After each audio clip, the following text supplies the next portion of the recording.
श्री सच्चिदानंद सद्गुरु साईनाथ महाराज की जय। श्री सच्चिदानंद सद्गुरु ताजुद्दीन बाबा महाराज की जय। गुरुदेव दत्त। సద్గురు షిరిడి సాయినాథుని యొక్క కృపా కటాక్షాలతో నాగపూర్ నివాసి అయిన శ్రీ తాజుద్దీన్ బాబా గారి యొక్క ఆశీస్సులతో మహాత్ముల చరిత్రని మనకందరికి అందించిన శ్రీ ఆచార్య కిలా భరద్వాజ మాస్టర్ గారి యొక్క పర్యవేక్షణలో నిరంతరం జరుగుతున్న సత్సంగ యజ్ఞంలో ఒక అద్భుతమైన పుష్పం శ్రీ తాజుద్దీన్ బాబా జీవిత చరిత్ర. తాజుద్దీన్ బాబా యొక్క జీవిత చరిత్రలో ప్రతి అంశంలో కూడా మనం గుర్తిస్తూ ఉండవలసిన అంశం ఏమిటంటే, మానవ జాతిలో కులము మతము వర్గభేదం లేకుండా అంతా కూడా ఒకే కులం, అదే భగవంతుని కులం. ఈ మానవ జాతిలో కులాలు రెండు ఉంటాయి, ఒకటి మంచి, రెండు చెడు అనే అంశాన్ని మహాత్ములంతా కూడా తెలియజేస్తూ వస్తున్నారు. ఈ తాజుద్దీన్ బాబా గురించి ఒక్క మాటలో మనం చెప్పుకోవాలంటే, జాతి కుల మత భేదాలకు పరిమితం కాకుండా మానవ జాతులను దుఃఖాన్ని తొలగించడానికి అవతరించిన దైవాంశ సంభూతుడు. ఈ ఒక్క వాక్యంలోనే ఉంటుంది సర్వమతాల సారాంశం అంతా కూడా. ఆ సర్వమతాల సారాంశాన్ని మనం నిరంతరము జ్ఞప్తికి తెచ్చుకుంటూ ఉండవాలి. అటువంటి దైవాంశ సంభూతుడు తన వచ్చిన కార్యం పరిసమాప్తం అయ్యింది కాబోలు. దానికి నిదర్శనంగా తను ఈ దేహాన్ని విడిచి వెళ్ళిపోతానని అనేక సందర్భాల్లో తాజుద్దీన్ బాబా భక్తులకి నిగూఢంగా తెలియజేస్తున్నారు. ఈరోజు సంఘటన తాజుద్దీన్ బాబా మహాసమాధి యొక్క దినం, మహాసమాధి యొక్క విశేషం. 1924లో తాజుద్దీన్ బాబా నాగపూర్లో అలా రోడ్లో నడుస్తూ ఒక పక్కగా చిన్న బంతి మీద కూర్చున్నాడు. ఆయన వస్తే ఆయన చుట్టూ జనం చేకూరుతారు. అప్పుడు బాబా భక్తుడైన కరీం బాబా అంటాడు, ఆయనతో పాటు ఉన్నాడు. కాసేపు అయ్యాక తాజుద్దీన్ బాబా అడిగాడు, ఏమనంటే సూఫీ యోగులందరికీ గురువైన వాడు ఎవరు అని. అప్పుడు కరీం బాబా అంటాడు, మీరు కాక ఇంకెవరున్నారని. అప్పుడు ఆయన నిర్భయంగా అవును నేనే అని కళ్ళు మూసుకొని ఈ చంద్రుడు నాకు దర్శనమిస్తున్నాడు అని చెప్పాడు. అంతవరకు భగవంతుని బానిసగా ఉన్న తాజుద్దీన్ బాబా ఆ రోజు మాత్రం సూఫీ యోగులందరికీ గురువైన వాడు ఎవరంటే నేనే అని ప్రకటన చేశారు. అంతేకాకుండా ఈ చంద్రుడు అంటే రంజానికి ముందే వస్తారు, దాన్ని దర్శనమిస్తుడు అన్నారు. అప్పుడు కరీం బాబా అన్నాడు, అదేంటి బాబా ఈ పండుగ చాలా రోజుల క్రితమే అయిపోతే ఇప్పుడు ఈ చంద్రుడు కనిపిస్తున్నాడని చెప్పడం ఏమిటి? రంజాన్ మాసం అంతా గడిచిపోయింది కదా, ఇప్పుడు రాబోయేది బక్రీద్ చంద్రుడు కదా అన్నప్పుడు ఈ చంద్రుడు మేము ఇంకా చూడబోము అంటే ఆ మాట ఏదో యాదృచ్ఛికంగా చెప్పాడనుకున్నారు కరీం బాబా. అంటే కాలాంతరంలో తెలిసింది ఇది బాబా సంకేతంగా తన నిర్యాణం గురించి తెలియజేస్తున్నాడని. ఆ మాటల్లో తాము పరమాత్మను ఐక్యం కాబోతున్నానని తర్వాత కాలాంతరంలో తెలిసింది. ఇప్పుడు షిరిడి సాయినాథుడు 1916లో ఈనాడైన శివమంగళము అంటే దేహ పరిమితిని దాటిన వాడును సీమ ఉల్లంఘనం అంటే సీమ అంటే దేహం ఉల్లంఘించడమే దేహ పరిమితిని దాటుతాను అని 1916లో చెప్పినట్టుగా వలగమూడి వెంకయ్య స్వామి 1980 మేలు అనుకుంటా గుర్తుంటే, నేను 2 సంవత్సరాల కొన్ని నెలలకి నేను శరీరం విడిపోతాను అని చెప్పినాడు. కరెక్ట్గా ఆ 2 సంవత్సరాల ఆ కొన్ని నెలలకి ఆయన సమాధి చెందారు. అలాగే స్వామి వివేకానందుడు కూడా ఆయన క్యాలెండర్లో ఒక డేటులో టిక్ పెట్టుకున్నాడట. కరెక్ట్గా ఆ డేట్ రోజే ఆయన శరీరం వదిలిపెట్టారు. అంటే మహాత్ములు తన ఈ భూమి మీదకు చేయవలసిన కార్యం పరిసమాప్తం కాగానే ఈ దేహాన్ని విడిచిపెట్టేస్తున్నారు. అలా ముందుగా వాళ్ళు తెలియజేస్తున్నారు. గుర్తించే వాళ్ళు గుర్తిస్తున్నారు, గుర్తించలేని వాళ్ళు ఏదో బాబా యాంత్రంగా చెప్తున్నాడనే భావనే ఉంటుంది. అది గుర్తించిన వాళ్ళు చాలా తక్కువ ఉండవచ్చు. 1924 జూలై మాసంలో బాబాకి ఇంకా ఆరోగ్యం క్రమక్రమంగా క్షీణిస్తూ ఉంది. ఇంతకుముందులాగా బయట రావడం, భక్తులు దర్శనమివ్వడం ఇవేవి జరగడం లేదు. ఇంకా చుట్టుపక్కల వాళ్ళందరూ కూడా చాలా ఆందోళన పడుతున్నారు. అందులో రఘుజీ మహారాజ్ చాలా ఆందోళనగా ఉన్నాడు. అందుకని తరచుగా బాబా దర్శనకు రావడం ప్రారంభించారు. కానీ ఎప్పుడు ఏ క్షణాన్ని సరే వదిలిపెడతాడో అనేసి. కొంతకాలం అయిన తర్వాత కరీం బాబా ఒక ప్రదేశంలో ఒక తాజ్ అబాద్ షరీఫ్ అనే పేరుతో ఒక మసీదును నిర్మించడం ప్రారంభించారు. మామూలుగా తాజుద్దీన్ బాబా ఉన్న స్థలంలో వేకువజామున గంట మోగించేవారు. అంటే ఆ గంట ఎందుకు మోగించేవారు వేకువజామున అంటే, నిద్ర లేవండి, భగవంతుడు ప్రార్థించండి. ఇప్పుడు మామూలుగా ప్రతిరోజు నమాజ్ మసీదులో 5 గంటలకి అల్లాహు అక్బర్ అని చెప్తుంటారు. అలాగే తిరుమల సుప్రభాతంలో 3 గంటలకే పెద్ద గంటలు మోగుతుంది. అలాగే షిరిడీలో కాకడహారతికి ముందుగా ఒక 20 నిమిషాల ముందుగా ఒక సైరన్ వినిపిస్తుంది. ఇక్కడ బాబా ఏం చెప్పాడంటే, ఈ రేపటి నుంచి ఇక్కడ కాదు, ఆ కరీం బాబా కడుతున్నాడే అక్కడ మోగించండి అన్నాడు. ఆ తర్వాత ఒకరోజు ఆ కరీం బాబా కట్టడంలో పోయి కాసేపు కూర్చొని కొంచెం ఆహారం తెమ్మని భక్తులను కోరారు. ఆ భక్తులందరూ తినుబండారాలు తీసుకొచ్చారు. దానిలో కొద్దిగా మాత్రం తీసుకున్నాడు. ఆ తర్వాత ఆ నాగపూర్ పట్టణం వైపు రోడ్డు వైపు నడుస్తూ ఉన్నాడు. అలా ఒక ప్రదేశం వెళ్ళిన తర్వాత వంగి ఒక ఖాళీగా ఉన్న ప్రదేశంలో మట్టిని తీసుకొని ఆ మట్టిని వాసన చూసి, ఈ మట్టి చాలా మంచిది, మీరంతా ఇక్కడ నాకు ఒక భవంతిని నిర్మించండి అన్నాడు. నిర్మించడం చెప్పలేదు, నిర్మిస్తే బాగుంటుంది అన్నాడు. అంటే ఛాయిస్ మనకే వదిలేస్తాడనమాట. నాకు ఒక భవంతిని కట్టిస్తే చాలా బాగుంటుంది అంతే. అది కట్టడం మనకు వదిలేశాడనమాట. మళ్ళీ ఒక చిన్న వద్దు, ఇక్కడ ఒక చిన్న గుడి చేస్తే చాలన్నాడు.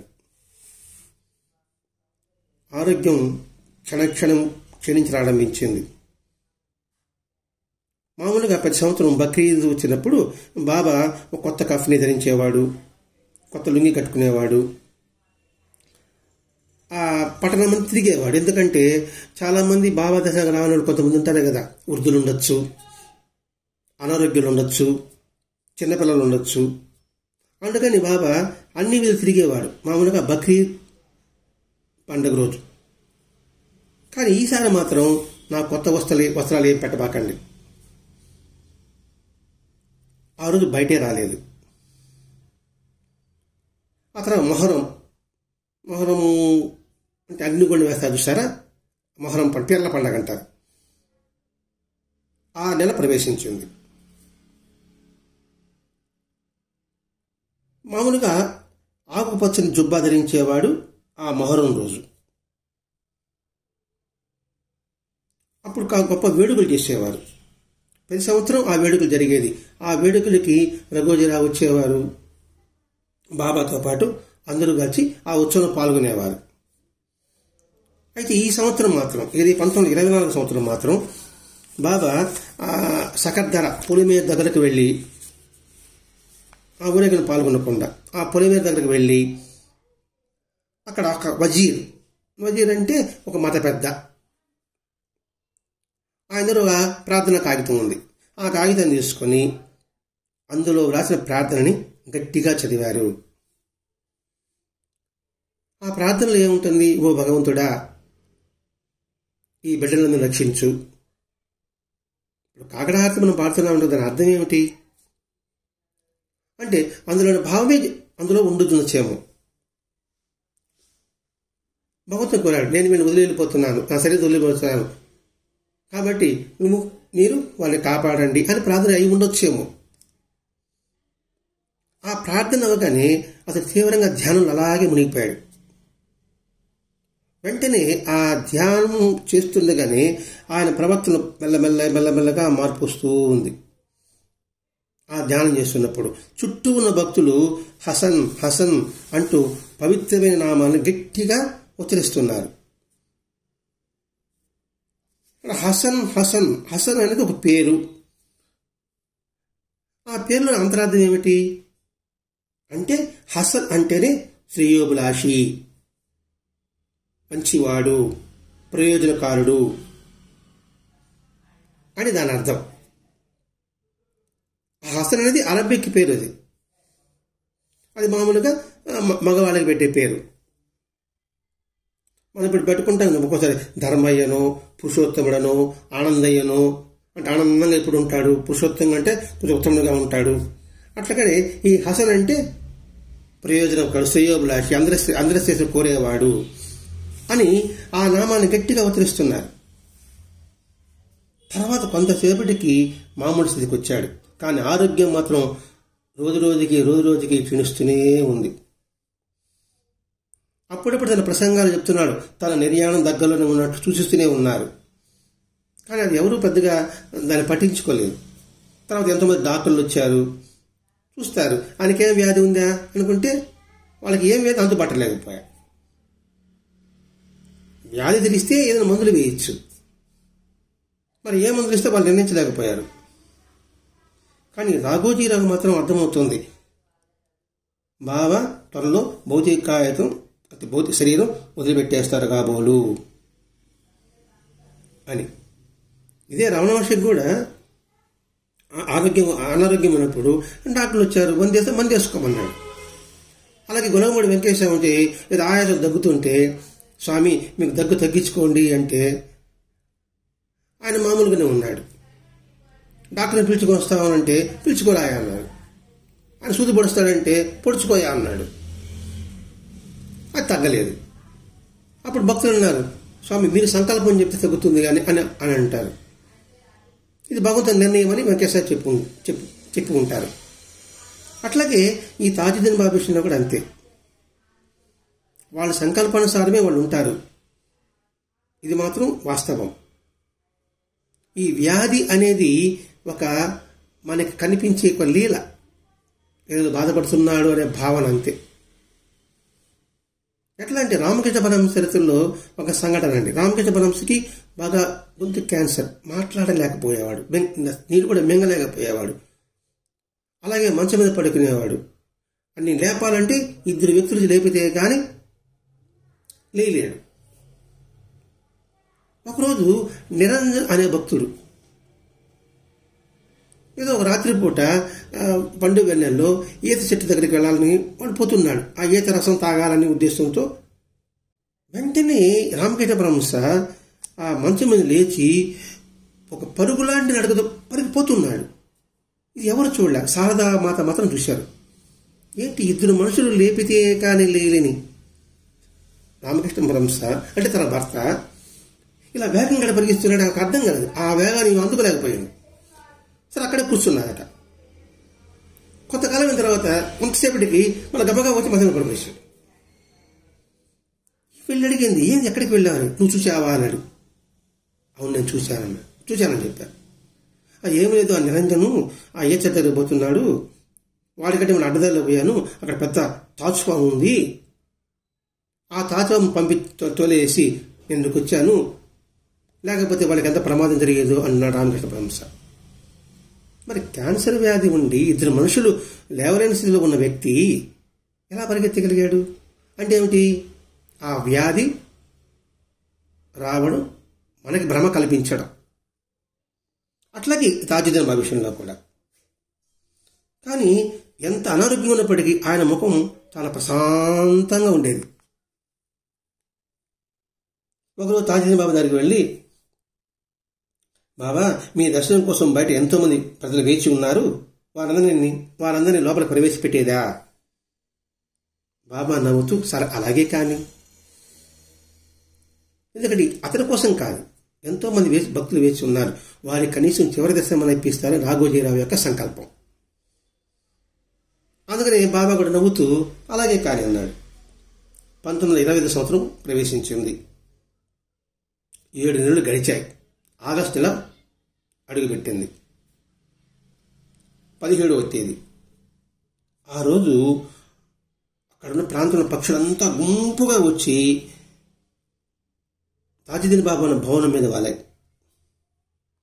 మామూలుగా పక్షులంతా కలిస్తే అరుపులు ఉంటాయి కదండి, కానీ ఒక్క పక్షి కూడా రాలేదు. నిశ్శబ్దంగా కదలక మెదపడి అలాగే కూర్చున్నాయి. బాబా అలా చూశాడు, వాళ్ళు దాని సాయి చూశాడు. అలా చేయి పైకి ఎత్తి వాటిని ఆశీర్వదించారు. తర్వాత ప్రశాంతంగా పడుకున్నాడు. చూడండి, గుర్తింపు అనేది మనుషుల కన్నా కూడా పక్షులు జంతువులు గుర్తిస్తాయండి. ఈ ప్రకృతిలో జరిగే సంఘటనలన్నిటికీ కూడా సైన్స్ ప్రకారం అదే. తుఫాను వస్తుంది, ముందుగా పక్షులు తెలుస్తుంది, జంతువులు తెలుస్తుంది. భూకంపాలు వస్తుంది, అది జంతువులకి పక్షులకు తెలుస్తుంది. అలాగే ఒక గొప్ప మహాత్ముడు శరీరం వదిలిపెట్టబోతున్నాడు అని దిగులుతో ఆ పక్షులంతా కూడా ఆ భవనం మీద వాలాయి, కదలక మీదకి అలాగే కూర్చున్నాయి. తన కోసం వచ్చిన ఈ పక్షులను కూడా ఉద్ధరింపచేయాలనేసి తాజుద్దీన్ బాబా అలా చేయి పైకి ఎత్తి దాన్ని ఆస్వాదించాడు. అంటే ఈ మహాత్ములకి ప్రతి ప్రాణి తన సంతానమే. ప్రతి ప్రాణి శ్రేయస్సు కోసం వాళ్ళు పాటుపడుతూనే ఉంటారు. అలా ఆశీర్వదించాడు. అలా మెల్లగా పడుకున్నాడు. కొంతసేపటికి ఆయన గొంతులో చిన్న గురక వచ్చింది. వెంటనే గురక ఆగిపోయింది. ఆయన ఆత్మ అనంతంలో ఐక్యమైపోయింది. మనమంతా దేవునికి చెందిన వాళ్ళం, ఆయన వద్దకే తిరిగి చేరుకుంటాం. ఇది చివరి వాక్యం. మనమంతా దేవునికి చెందిన వాళ్ళం, ఆయన వద్దకే తిరిగి చేరుకుంటాం. ఈ వాత క్షణాల్లో ఊరు వాడ అంతా కూడా వ్యాపించింది. పరుగును వచ్చారు. తెలుసు తెలియకు ఆయన దగ్గర రక్షణ పొందారు. ప్రతి వ్యక్తి కూడా బాధపడుతున్నాడు. అటు హిందువులా, అటు ముస్లింలా, ఒక జాతి, అన్ని జాతులు, అన్ని కులాల వారు. దాదాపు 50 సంవత్సరాలు వారందరికీ ప్రియ బాంధవుడైనాడు ఆయన. ఆయన యొక్క స్వరూపం, ఆయన మూర్తి పెంచిన కరుణ వారందరి దురస్థాన్ని తొలగిస్తూ, భౌతికంగా ఎదురైన వారి సమస్యలను పరిష్కరిస్తూ వారికి అండగా నిలిచిన తాజుద్దీన్ బాబా భౌతికాయాన్ని చివరిసారిగా దర్శించడం కోసం అసంఖ్యాకమైన ప్రజలు ఆ సకర్దార వైపుకు, అంటే నాగపూర్లో ఒక ప్లేస్, గుంపులుగా పరిగెత్తారు. ఇంకా తాజుద్దీన్ బాబా దేహానికి కావాల్సిన లాంఛనాల్లో విభేదాలు. మా ప్రాంతంలో సమాధి చేయాలని, ఇంకో ప్రాంతంలో మా ప్రాంతం సమాధి చేయాలని, రఘోజీరావుకేమో ఆ భవనం పక్కన చేయాలని. కానీ రఘోజీరావు మాట ఎవడింటాడు అక్కడ? సరే, ఇలా తర్జన పడుతూ ఎందుకు వచ్చిన గొడవ? బాబా ఒకసారి చెప్పాడు కదా, ఒక ప్రదేశం చూపించి అక్కడ మట్టి వాసన చూసి ఇక్కడ పెద్ద భవంతి కట్టమని చెప్పాడు కదా, కాబట్టి అక్కడే ఈయన భౌతికాయాన్ని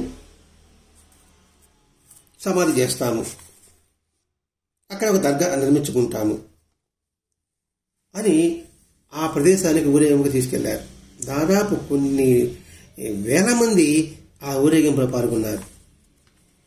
ఆ శరీరాన్ని గోతులో పెడుతుండగా మామూలుగా ప్రార్థన చేస్తారు కదండి. మామూలుగా ముస్లిం సాంప్రదాయం ప్రార్థన ఉంటుంది, హిందూ సాంప్రదాయంగా ప్రార్థన ఉంటుంది, క్రైస్తవ సాంప్రదాయంగా ప్రార్థన ఎవరు పురోహితులు చేస్తూ ఉంటారు. వాళ్ళు మతాధికారి అంటారు. అందులో మనం హిందూ సాంప్రదాయంలో ఒక పురోహితుడు అంటాం. అలా చదువుతున్నప్పుడు తాజుద్దీన్ బాబా గోతి ప్రక్కనే దర్శనమిచ్చాడు ఆ మతాధికారికి. ఆయనని సమాధి చేసిన రోజు గురువారం, ఆగస్టు 18వ తేదీ. శరీరం వదిలిపెట్టిన రోజు 17 బుధవారం. ఆయన్ని కరణం అంటే మట్టిలో సమాధి చేసింది గురువారం. భరద్వాజ మాస్టర్ గారు కూడా బుధవారం శరీరం వదిలిపెట్టాడు, గురువారాన్ని ఆయన బృందావనంలో చేర్చారు.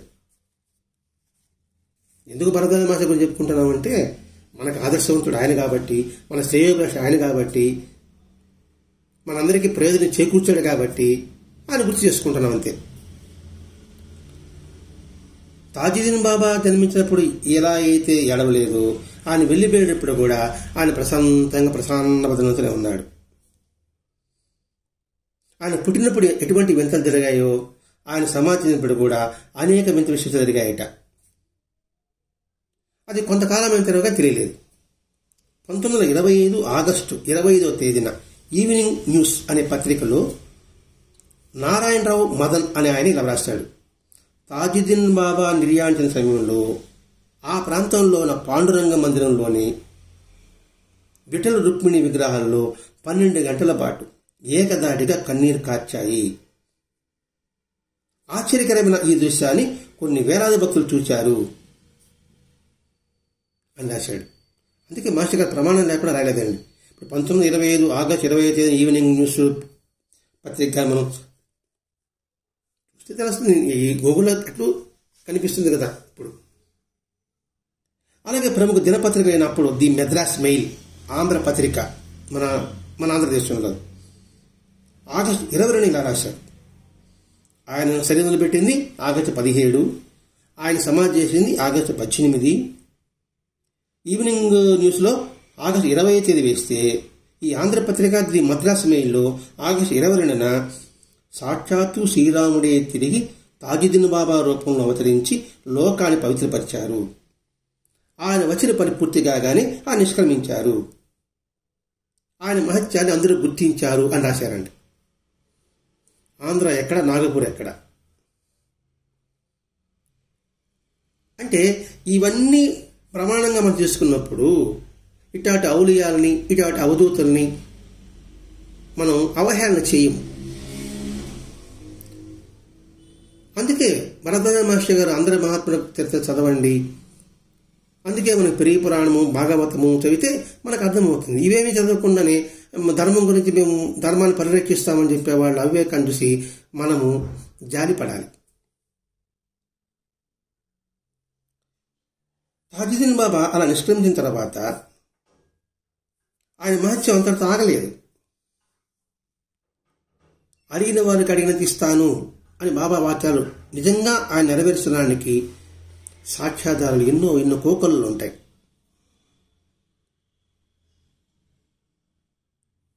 అది ఎలా అంటే మనకు అనుభవం చెప్తే కానీ మనం విశ్వసించం, ఆధారం లేదే మనం విశ్వసించం.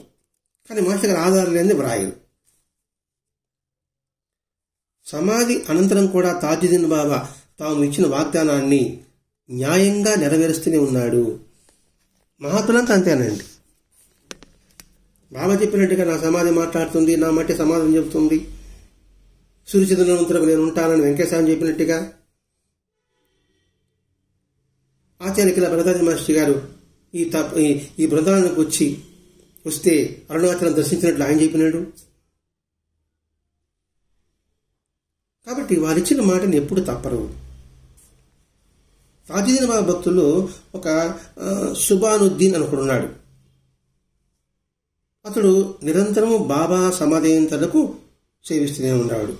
అతడు ఏం చేయాలంటే నిత్యము ఆయన అవసరమయ్యే బాబాకి అవసరమయ్యే పాలను ఆయన తెచ్చిచ్చేవాడు తాజుద్దీన్ బాబాకి. ఆ పాలు వచ్చి ఒక దగ్గర తీసుకొచ్చేవాడు. ఒకసారి పాలు ఖరీదు ఆమె చెల్లించలేదు, అతడు పాలివ్వలేదు, పాలివ్వడం ఆపేసింది. వెంటనే తాజుద్దీన్ బాబా ఆమెను పిలిచి యథాప్రకారంగా ఆయనకు పాలు పోయమ్మా అంటే ఆమె ఉంది, నాకు బాగా పడ్డాడండి, ఇప్పటికే ఒక నెల రోజులు నాకు పాలు డబ్బులు ఇవ్వలేదు, నేను పోయినప్పుడు తాజిన్ బాబా అంటాడు, ప్రతిరోజు అతనికి పాలన పోయమ్మా, ఆ ఖరీదు నేను చెల్లిస్తాను. సరే బాబా చెప్పాడు కదా అని చెప్పడంతో ఆమె పాలన ఇవ్వడం ప్రారంభించింది. బాబాయ్ తర్వాత సమాధి అయిపోయారు, సరే వదిలిపెట్టేశారు. నీకు తెలుస్తాను ఇంకా నాకు బాకీ వస్తాడు కావడం కల్లో మాట, వాడేమి ఇవ్వడు, ఇస్తా అని చెప్పిన బాబాయ్ ఏమో శరీరం వదిలిపెట్టేశారు అని ఆశ వదులుకుంది. బాబా శరీరం వదిలిపెట్టిన 4వ రోజు ఆమె ఇంటి దగ్గరికి ఒక ఫకీర్ వచ్చి, మా తాజుద్దీన్ బాబా మీకు మాటిచ్చాడు కదా, నువ్వు ఇంతవరకు ఆ సుబానుద్దీన్కి పోసావు కదా, ఆ పాల ఖరీదు ఇదిగో అంటూ ఆమె చేతులు ₹7.02 ఉంచి వెళ్ళిపోయారు, పైసలతో సహా ₹7.02. ఇదే చూడండి బాబా చేతుల్లో కూడా వస్తుందండి. బాబా చేతుల్లో ఒక భక్తురాలు బాబా నాకు ఒక గుడ్డను ప్రసాదించు అన్నప్పుడు నీకు గుడ్డ ఇస్తానంటాడు బాబా. ఇందులో బాబా శరీరం వదిలిపెట్టేస్తాడు. కానీ బాబా సమాధి చేసేటప్పుడు ఆయనకు చుట్టిన గుడ్డ ఈమెకు లభిస్తుంది. అంటే మహాత్ముల యొక్క వాక్ ఎప్పటికీ వ్యర్థం కాదు. ఇది మనం బాగా గుర్తించాలి. వాళ్ళ వాక్ అంటే అది బ్రహ్మవాక్కు. ఇలా అనేకమైన మహాత్ముల చేతిలో వస్తుందంట. వాళ్ళు మాట తప్పరు, మాట ఇచ్చారంటే దానికి కట్టుబడి ఉంటారు. అంటే దీన్ని బట్టి ఇది మనము మాట ఇస్తే దానికి కట్టుబడి ఉండాలి. ప్రాణం పోయినా కూడా సరే ఆ మాటను మాత్రం మనం నెరవేర్చగలగాలి. ఇచ్చిన మాటని తప్పక నెరవేర్చడం అనేది ఈ ఒక్క అంశంలో మనం గుర్తించాలండి. అంటే ప్రతి ఒక్క లీల వెనక, ప్రతి ఒక్క మహిమ వెనక, ప్రతి ఒక్క చదివి వెనక అందులోని అర్థాన్ని, భావార్థాన్ని మన జీవితానికి అనుసంధానం చేసుకుంటూ రావాలి. ఇది మనం గమనించవలసింది. తాజుద్దీన్ బాబా కొద్ది కాలమే, దాదాపు 50 సంవత్సరాలే ఆయన జీవిత చరిత్ర నిజానికి ఉండింది. కానీ అంతటితోనే సమాప్తి కాలేదు. ఎందుచేతనంటే ఇప్పుడు చెప్పగలం, సమాధి మాట్లాడుతుంది, నా మట్టి సమాధానం చెబుతుంది అని బాబా చెప్పినట్టుగానే తాజుద్దీన్ బాబా 2 వాగ్దానం చేస్తున్నాడు. అందులో ఒకటి ఏంటి, 1,25,000 మంది మహాత్ముని తయారు చేసే వరకు తన కార్యక్రమాన్ని ఈ లోకంలో కొనసాగిస్తానని సర్వమానవాళికి వాగ్దానం చేస్తున్నారు. ఒకటి. రెండవది రఘుజీరావు గారికి, నేను నా నుంచి దూరం ఎవరు చేస్తారు, నేను ఇప్పుడు ఇక్కడే ఉంటాను అని ఆయన చెప్పిన మాట. ఈ 2 వాగ్దానాలు తాజుద్దీన్ బాబా నెరవేరుస్తూనే ఉన్నాడు. ప్రతి ఒక్కరిని తనంతటి మహాత్ములుగా తీర్చిదిద్దుతూనే ఉన్నారు. మన హిందూ శాస్త్రం చెప్తుందండి, సద్గురువు అయిన వాడు తన శిష్యులందరినీ తన మహాత్ములుగా తయారు చేసేంత సమర్థులని చెప్పి ఉన్నాయి. వారి యొక్క ఆశయం అదే. తను ఎవరైతే ఆశ్రయించిన వారి ప్రతి ఒక్కరిని కూడా ఉన్నత స్థాయి తీసుకువెళ్ళగలగాలి. మామూలు మన తండ్రి తనకన్నా కూడా తన బిడ్డ అధిక స్థాయిలో, పై స్థాయిలో ఉండాలని కోరుకుంటాం కదండి. తండ్రిని మించిన తనయుడు అంటాం కదండి. తండ్రి దగ్గర పేరు సంపాదించాడు, తండ్రి సమానం ఉందనుకోండి, అబ్బా తండ్రి మాట పేరు నిలబెట్టాడు అంటాడు కదండి. మరి ఈ సృష్టికంతికి, ఈ ప్రకృతి కంటికన్నా తండ్రి అయిన ఆ భగవంతుడు కూడా అట్లాగే భావిస్తాడు. ఇప్పుడు శ్రీ సాయినాథుడు కూడా ఎంతమందిని మహనీయులుగా ఆయన తీర్చిదిద్దారు, మన సాయినాథుడు కనిపిస్తుంది. అట్లాగా ఈ విధంగా ప్రతి ఒక్కరూ కూడా, మహాత్ములందరూ కూడా తనంతట వారిగా తీర్చిదిద్దాలని వారి సంకల్పంతోనే అవతరించారు. రఘుజీరావుతో కూడా నా బస 1,00,000 సంవత్సరం ఇంట్లోనే ఉంటుంది అని అభయమిచ్చాడు. ఆ వాగ్దాన ప్రకారం ఇప్పటికీ కూడా ఆ భవనం దగ్గరికి వెళ్ళి ఎవరైనా ప్రార్థన చేస్తే అది ముముక్షువ, ఆర్తుల, అర్ధార్థుల, జ్ఞానుల ఎవరు వెళ్ళినప్పటికీ కూడా ఇప్పటికీ వారి జీవితాల్లో ఆయన ప్రవేశించి వారి ఆధ్యాత్మిక వృద్ధికి సహకరిస్తూనే ఉన్నారు ఉంటారు, ఉంటూనే ఉంటారు. ఎలా చెప్పగలం అంటే అక్కడికి వెళితే తెలుస్తుంది. చక్కెర ఎలా ఉంది అంటే ఎలా చెప్పగలం? ఆ చక్కెర నాలుగు మీద పడాలి, ఆ తీయదను ఆస్వాదించాలి. అలా కాకుండా చక్కెర తీయగా ఉండదండి అంటే ఎలా ఉంటుంది? అలాగే అక్కడికి వెళితే వారి వారి సంస్కారాలను బట్టి వారు ఉత్తరింపబడతారు. అదే భక్తులు చెంతనే ఉంటూ వారి జీవితాల్లో ప్రవేశిస్తూ వారి ఆధ్యాత్మిక పురోగతి సహకరిస్తూనే ఉంటారు. ఇప్పుడు బాబా చరిత్ర చూడండి, వెంకటేశ్వర చరిత్ర చూడండి, ఏ ఇతర మహాత్ముల చరిత్ర, జీసస్ చరిత్ర, ఎవరు వీరా వారిని చెప్పలేమండి. ప్రతి ఒక్క మహాత్ముడు సద్గురువు మన యొక్క జీవితం చూస్తే ప్రతి ఒక్కరిని ఈ ఆనాటి ఈనాటి వరకు వారి శరీరం వదిలిపెట్టినప్పటికీ కూడా వారి సన్నిధికి వెళితే వాళ్ళు తప్పకుండా కూడా వాడిని ఆధ్యాత్మిక పురోగతికి వాళ్ళు కృషి చేస్తూనే ఉంటారు. ఈ విషయం గుర్తుపెట్టుకొని సమాధి చెందారు అంటే శరీరం వదిలిపెట్టారనే భావన కాకుండా వారు సజీవంగానే ఉన్నారు. పిలిస్తే పలుకుతారు. పిలవడమే తరువాయి, పిలవడమే మనకు తెలియాలి. ఆ తెలుసుకోవడానికే మహాత్ముల చరిత్ర అంతా కూడా మనం గ్రంథ పారాయణ చేయడానికి మరదాస మహర్షి గారు మనకు దాదాపు ఒక 30 గ్రంథాలు మనకి ఇచ్చాడు. 32 గ్రంథాలు మనకి ఇచ్చాడు. ఆ గ్రంథాల యొక్క సారాంశము మన ఆధ్యాత్మిక పురోగతికి ఎంతో ఎంతో దోహదపడుతుంది. కాబట్టి ఇక్కడ తాజుద్దీన్ బాబా శరీరం వదిలిపెట్టాడే కానీ ఆయన ఇప్పటికీ నేటికి సజీవంగానే దర్శనమిస్తున్నారు. ఇప్పుడు పాలపాడు గురువు గారు తెలుస్తుంది. పాలపాడు గారు శరీరం వదిలిపెట్టిన తర్వాత ఆ గురువాడికి పాలపాడు కనిపిస్తాడు కదండి. అలాగే భరద్వాజ మహర్షి గారి షీడ్లో పాలపాడు గురువు గారు దర్శనమిస్తారు కదండి. కాబట్టి మహాత్ములు చనిపోరు, వాళ్ళు సమాధి చెందుతారు. వారు ఎప్పటికీ సజీవంగా ఇప్పటికీ ఉంటారు. వారిని దర్శించే సామర్థ్యం మనలో ఉంటే ఆ సామర్థ్యాన్ని పెంచుకోవడానికి మహాత్ముల జీవిత చరిత్రని పారాయణ చేసుకుంటూ వారి యొక్క కృపని సంపూర్ణంగా పొందడానికి ఆచార్య భరద్వాజ మహర్షి గారి ఆశీస్సులతో మనమందరం పొందుదాం. స్వస్తి. శ్రీ సచిదాన్ సద్గురు శ్రీ తాజుద్దీన్ బాబా మహారాజ్ की जय. श्री सचिदान सद्गुरु साईनाथ महाराज की जय. गुरुदेव दत्त.